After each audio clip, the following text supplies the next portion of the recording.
नमस्कार मित्रों इस वीडियो में आप लोग न्यू यादव वंशावली अर्थात संशोधित यादव वंशावली को जान पाएंगे, क्योंकि इसके पहले जो भी यादव वंशावली पेश की गई थी वह पूरी तरह से सटीक नहीं थी, क्योंकि अध्ययन के उपरांत यह पता चला कि पौराणिक ग्रंथों में यादव वंश क्रम को साजिश करके उसे विकृत करने का भरसक प्रयास किया गया।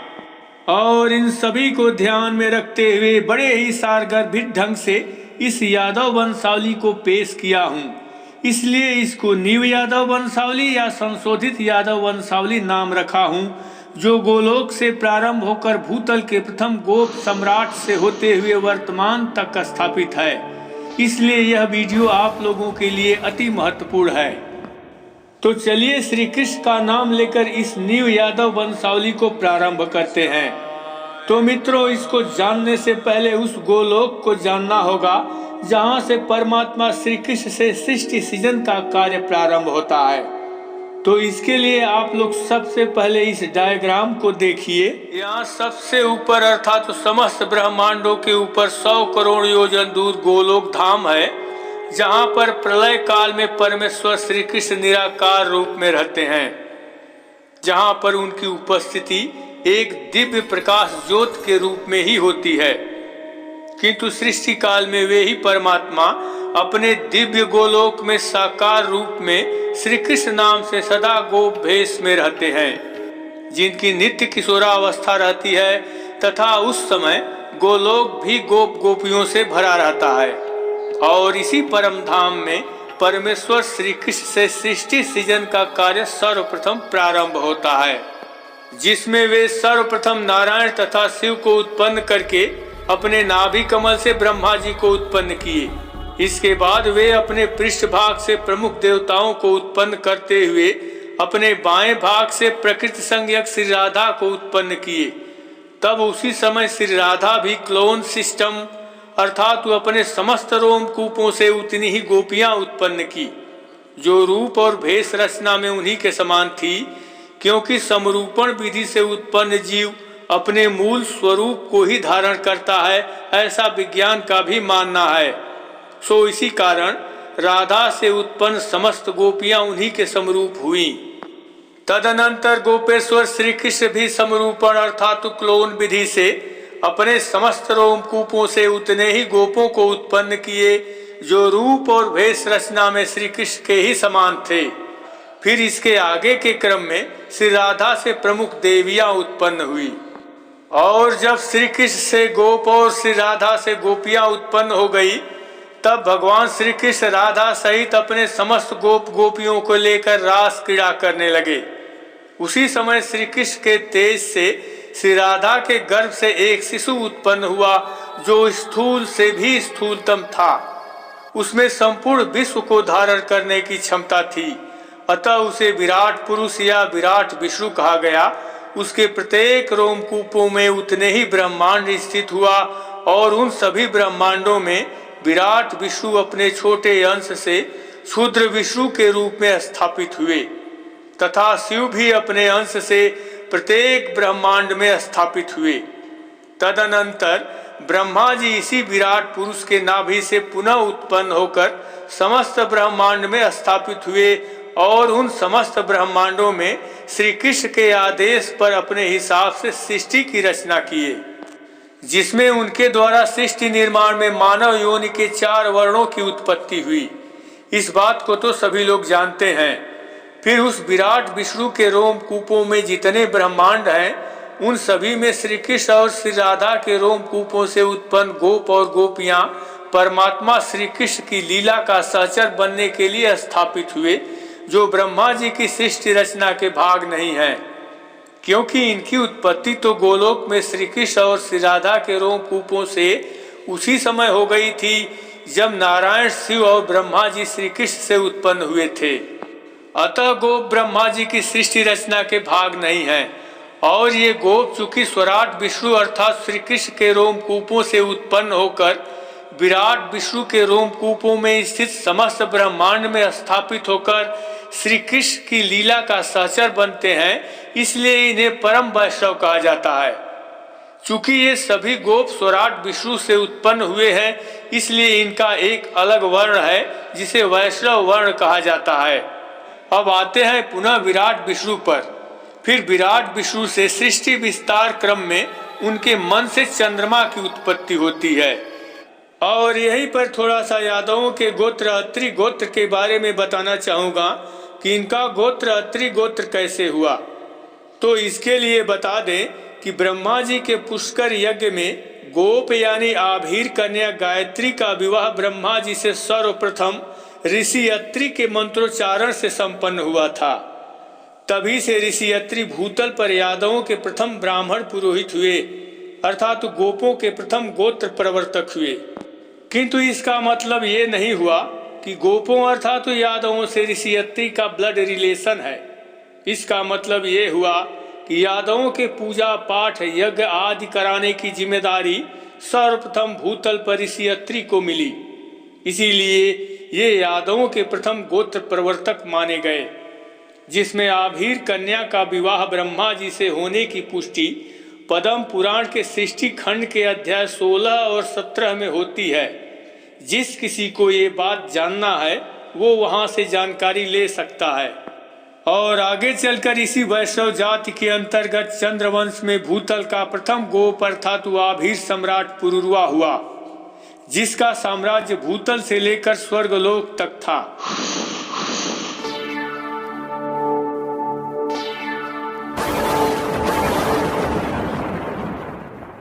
जिनकी पत्नी का नाम उर्वशी था, जो पद्मसेन आभीर की पुत्री थी।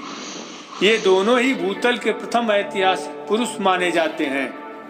फिर इसी गोप पुरुरवा और गोपी उर्वशी से कुल 6 पुत्र हुए, जिनके क्रमशः नाम है आयु, मायु, अमायु, विश्वायु, शतायु और सुतायु। पुरुरवा गोप और उर्वशी के इन 6 पुत्रों या किसी किसी पुराण में 5 पुत्रों का प्रमाण मिलता है।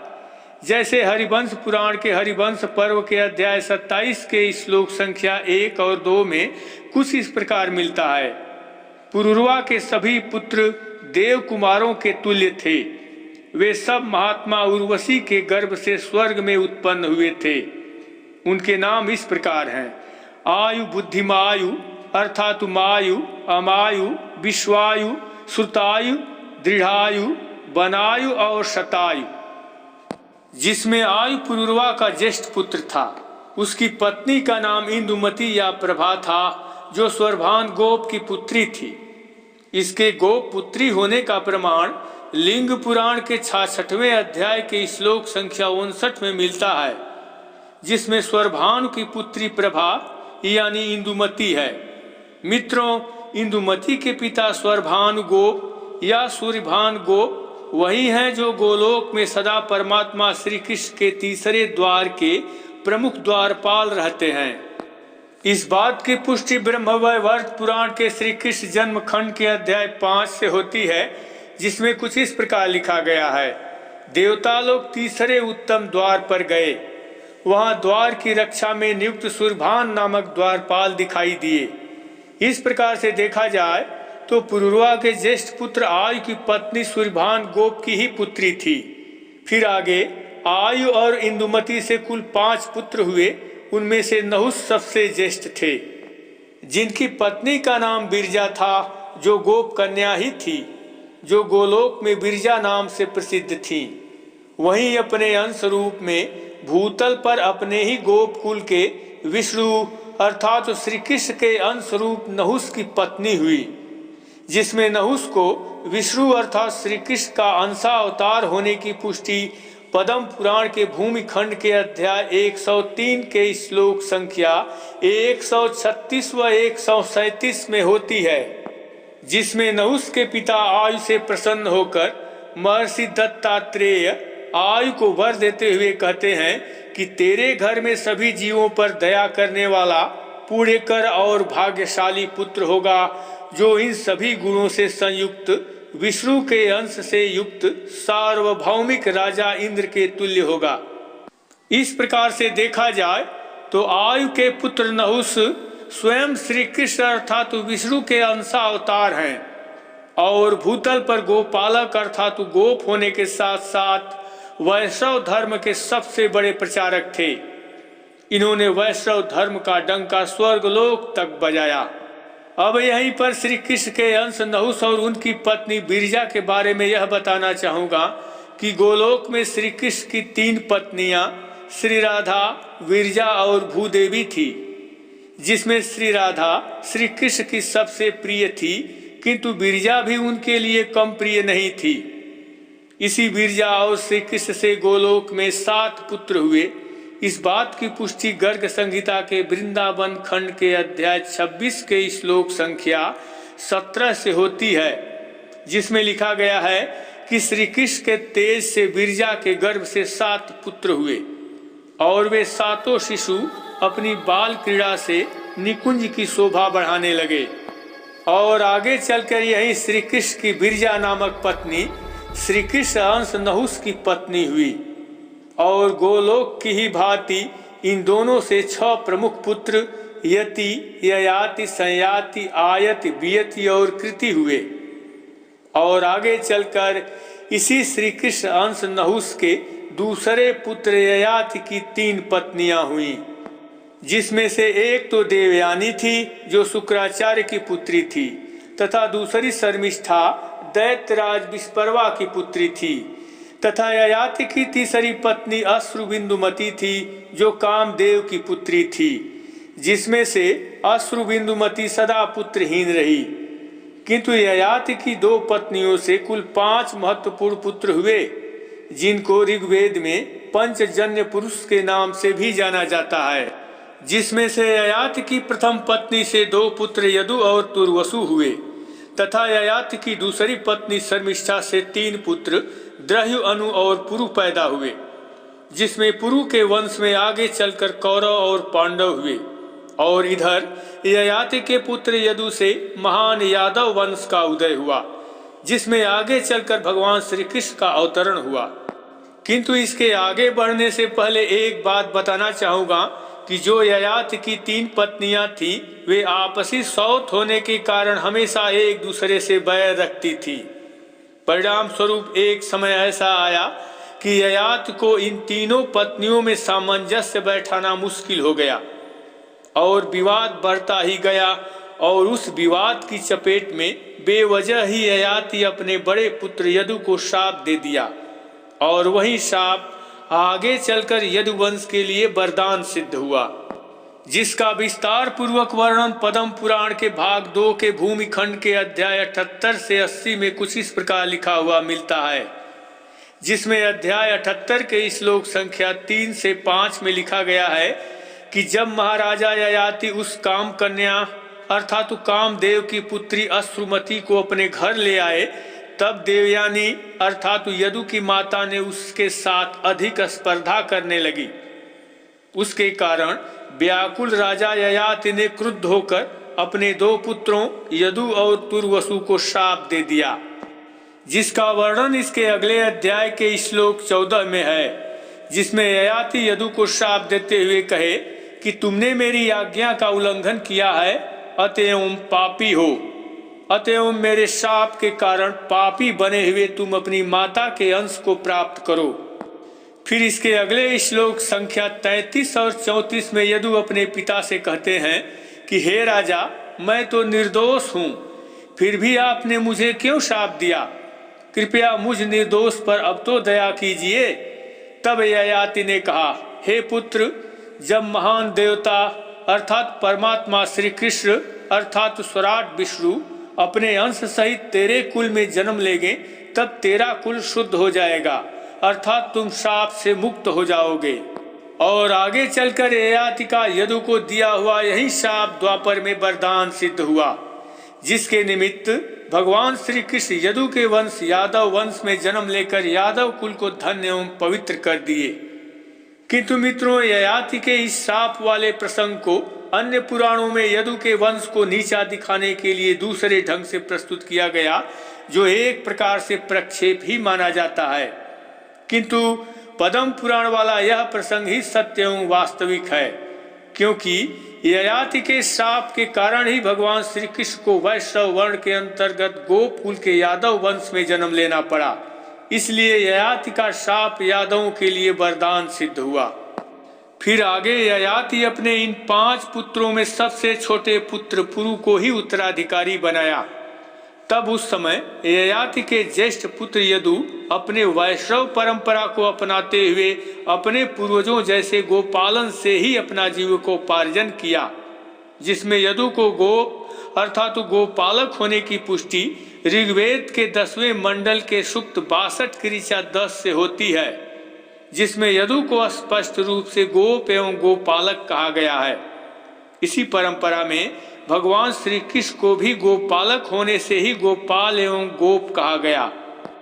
फिर आगे चलकर इसी गोपालक यदु और उनकी पत्नी यज्ञवती से 4 पुत्र शस्त्राजित, क्रोष्ठा, नल और रिपु हुए, और ये सभी यदु से उत्पन्न वैष्णव वर्ण के अंतर्गत प्रथम यादव वंशी कहलाए, जिसमें से शस्त्राजित और क्रोष्ठा अति प्रसिद्ध हुए, क्योंकि इन दोनों के वंश क्रम में देखा जाए तो शस्त्राजित की पीढ़ी में है वंशी यादवों का उदय हुआ, जिसमें महापराक्रमी सम्राट कार्तवीर्य अर्जुन हुए, तथा यदु के दूसरे पुत्र क्रोष्ठा की पीढ़ी में योगेश्वर श्री कृष्ण का अवतरण हुआ, जिसको हम विस्तार से बताऊंगा, किंतु उसके पहले शस्त्राजित के वंश क्रम को संक्षेप में अवश्य बताना चाहूंगा। तो यहाँ देखिए, शस्त्राजित के 3 महान पुत्र महाहय, बेणुहय और है उत्पन्न हुए, जिसमें है की 6वीं पीढ़ी में भद्रसेन हुए, और इस भद्रसेन के धनक और दुर्मद 2 पुत्र हुए, जिसमें से धनक के 4 पुत्र कृतवीर्य, कृताग्नि, कृतवर्मा और कृतौजा हुए, और इन 4 पुत्रों में धनक के ज्येष्ठ पुत्र कृतवीर्य से कार्तवीर्य अर्जुन अर्थात सहस्रबाहु अर्जुन हुए, जिनको 1000 भुजाएं अर्थात 1000 बाहुबल था। ये त्रेता युग के थे। उस समय इनके जैसा बलवान भूतल पर नहीं था। इनकी बाहुबल और शक्ति के बारे में कहा जाता है कि ये लंकापति रावण को खेल खेल में ही पकड़कर अपने राजभवन के किसी एक कोने में बांध दिए थे। ये सभी है वंशी आभीर कहे जाते हैं, जिनका मुख्य वंश यादव वंश है, क्योंकि यदु की प्रथम संतान शस्त्राजित से इनका वंश चला था। अब हम आते हैं यदु के दूसरे पुत्र क्रोष्ठा पर, और इसी क्रोष्ठा को लेकर आगे बढ़ेंगे, क्योंकि इसी क्रोष्ठा में आगे महान वंश अंधक एवं विश्री वंश मिलेगा। तो यहाँ देखिए, क्रोष्ठा के पुत्र बृजनिवान हुए, और इनसे क्रमशः पुत्रवार सूची में यहाँ पर जयमाक के पुत्र विदर्भ हुए, जिन्होंने विदर्भ राज्य की स्थापना किए, और इस विदर्भ के 3 पुत्र कृत, कौशिक और लोमपाद हुए, जिसमें विदर्भ के दूसरे पुत्र कौशिक से चेद उत्पन्न हुए, जो चेद राज की स्थापना किए, और इसी चेद का पुत्र दमघोष हुआ, जिसका विवाह श्री कृष्ण की बुआ सुतश्रवा से हुआ था, जिनसे शिशुपाल नाम का एक पुत्र हुआ, जो बेवजह ही श्री कृष्ण से बैर रखता था और हमेशा श्री कृष्ण को अभद्र भाषा से संबोधित कर उनको नीचा दिखाने का प्रयास करता था, जिसके कारण श्री कृष्ण ने हस्तिनापुर के दरबार में उसका वध कर दिए। अब हम आते हैं विदर्भ के ज्येष्ठ पुत्र कृत की तरफ, जिसमें यहाँ देखिए, कृत के नीचे पिता पुत्रों की क्रमवार सूची है, जिसमें से कृत की ही सूची में बहुत समय बाद पुरोहित के पुत्र अंशु हुए, और इस अंशु की पत्नी बैत्रकी से सात्वत नाम का धर्मात्मा पुत्र हुआ, और इसी सात्वत के कुल 7 महाप्रतापी पुत्र हुए, जिसमें से विश्री और अंधक अधिक प्रसिद्ध हुए, जिसमें से हम अंधक और विश्री दोनों के वंश क्रम को विस्तार से बताऊंगा, किंतु पहले विश्री को ही लेकर आगे बढ़ूंगा, जहां पर भगवान श्री कृष्ण मिलेंगे। तो यहाँ देखिए, सात्वत पुत्र विश्री की 2 रानियां माद्री और गंधारी थी, जिसमें से विश्री और माद्री से 4 पुत्र युद्धाजित, देवमीड़, अनमित्र और शिनी पैदा हुए। इनमें से हम देवमीड़ को ही लेकर आगे बढ़ेंगे। तो देवमीड़ के लिए यहाँ देखिए, देवमीड़ की 3 पत्नियां अस्मिका, सतप्रभा और गुणवती थी, जिसमें से देवमीड़ की सतप्रभा से केवल एक कन्या सत्यवती नाम की हुई, तथा इधर देवमीढ़ की प्रथम पत्नी अस्मिका से सूरसेन का जन्म हुआ, जिनकी पत्नी का नाम मरिसा था। और इसी सूरसेन और मरिसा से धर्मवत्सल वसुदेव जी का जन्म हुआ, जिनकी बहुत सी पत्नियां थी, किंतु प्रमुख रूप से दो ही थी, एक देवकी और दूसरी रोहिणी, जिसमें से वसुदेव और रोहिणी से बलराम जी का जन्म हुआ तथा वसुदेव और देवकी से गोपेश्वर श्री कृष्ण का जन्म हुआ। और यहीं पर ययाति का शाप यदु के लिए वरदान सिद्ध हुआ और गोपकुल का यादव वंश पवित्र हो गया और यदु भी अपने पिता के शाप से मुक्त हो गए, जिसमें भगवान श्री कृष्ण अपने जन्म, वंश एवं कुल के संबंध में बहुत सी बातें कहे हैं, उनको भी यहाँ जानना आवश्यक है। जैसे भगवान श्री कृष्ण गोपकुल में जन्म लेने के बाद हरिवंश पुराण के भविष्य पर्व के अध्याय 11 के श्लोक संख्या 58 में कहते हैं कि इसीलिए ब्रज में मेरा यह निवास हुआ है और इसीलिए मैंने गोपों में अवतार ग्रहण किया है। फिर भगवान श्री कृष्ण अपने को स्पष्ट रूप से गोप होने के लिए इसी हरिवंश पुराण के भविष्य पर्व के अध्याय 100 के श्लोक संख्या 41 में कहते हैं कि मैं सर्वदा यानी हमेशा गोप हूँ। किंतु मित्रों, अभी बात खत्म नहीं हुई, क्योंकि अभी तो देवमीढ़ की पत्नी गुणवती के पुत्र क्रम को बताना बाकी है, अन्यथा विष्णु वंश अधूरा ही रह जाएगा। तो इसके लिए यहाँ देखिए, देवमीढ़ की 3 पत्नियों में गुणवती भी थी, जिसमें देवमीढ़ और गुणवती से 3 पुत्र अर्जन्य, पर्जन्य और राजन्य हुए, जिसमें से पर्जन्य की पत्नी वर्यसी से कुल 9 पुत्र हुए, जिसमें से नंद काफी प्रसिद्ध थे, जिनकी पत्नी का नाम यशोदा था। इन दोनों से एक दिव्य कन्या उत्पन्न हुई, जिसे योग निद्रा या विंध्यवासिनी नाम से भी जाना जाता है। किंतु इन दोनों को एक भी पुत्र नहीं हुआ, इसलिए नंद का वंश आगे तक नहीं चल सका। किंतु यहाँ पर एक बात जानना आवश्यक है कि नंद बाबा के पितामह देवमीढ़ थे और वसुदेव जी के भी पितामह देवमीढ़ ही थे। इस प्रकार से नंद बाबा और वसुदेव जी एक ही परिवार के थे। किंतु कुछ अज्ञानी लोग नंद बाबा और वसुदेव जी को अलग अलग बताकर दोनों में भेद पैदा करते हुए बेवकूफों जैसा मुंह उठाकर अक्सर कहा करते हैं कि श्री कृष्ण का जन्म किसी और कुल में हुआ था, किंतु उनका लालन पालन गोपों के यहाँ हुआ था। अब ऐसे मूर्खों को कौन समझाए। किंतु मित्रों, अभी बात खत्म नहीं हुई, क्योंकि ये तो सात्वत के पुत्र विश्री का वंश क्रम रहा, जिसमें आप लोगों ने श्री कृष्ण और बलराम जी को देखा। अब हम लोग सात्वत के पुत्र अंधक के वंश क्रम को जानेंगे, जहाँ पर आप लोगों को श्री कृष्ण का ननिहाल मिलेगा। तो इसके लिए यहाँ देखिए, क्रोष्ठा के ही वंश क्रम में सात्वत के 7 पुत्रों में विश्री ही जैसा एक पुत्र अंधक भी था। इस अंधक के कुल 4 पुत्र कुकुर, भजमान, सुचि और कंबल भैरी हुए, जिसमें से अंधक के ज्येष्ठ पुत्र कुकुर के नीचे पिता पुत्रों की क्रमवार सूची में एक पुनर्वसु हुए, जिनको एक पुत्र आहुक और एक पुत्री आहुकी हुई, जिसमें से आहुक की पत्नी सैव्या से 2 पुत्र देवक और उग्रसेन हुए, जिसमें से देवक को देवकी सहित कुल 8 देवी तुल्य कन्याएं हुई और वे सभी विश्री वंश के वसुदेव जी से ब्याही गई, जिसमें से देवकी से श्री कृष्ण का जन्म हुआ। और इसी अंधक वंश के देवक के यहाँ श्री कृष्ण का ननिहाल था। इसी क्रम में आहुक के दूसरे पुत्र उग्रसेन भी थे, जो श्री कृष्ण के नाना देवक के सगे भाई थे, जो मथुरा के राजा थे। उग्रसेन के बहुत से पुत्र थे, जिसमें से कंस सबसे ज्येष्ठ एवं महत्वाकांक्षी था। सो उसने एक दिन अपने पिता उग्रसेन को बंदी बनाकर स्वयं मथुरा का राजा बन गया और प्रजा पर नाना प्रकार का अत्याचार करने लगा।